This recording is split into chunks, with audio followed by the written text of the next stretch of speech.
Hi guys, আজ বহুদূর গিয়েছিলাম, শ্রীরামপুর গিয়েছিলাম আজকে। তা শ্রীরামপুর থেকে মাছ নিয়ে এসেছি, কাপ্পি। দেখেন, শ্রীরামপুর থেকে কাপ্পি মাছ নিয়ে এসেছি। একটা প্যাকেটে আছে, একটা প্যাকেটে আছে,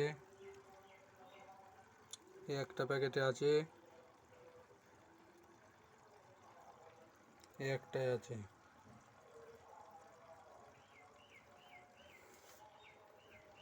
শ্রীরামপুর গিয়েছিলাম, শ্রীরামপুর পশু পাখির হাটে মাছও বিক্রি হয়, ভালোই লাগলো।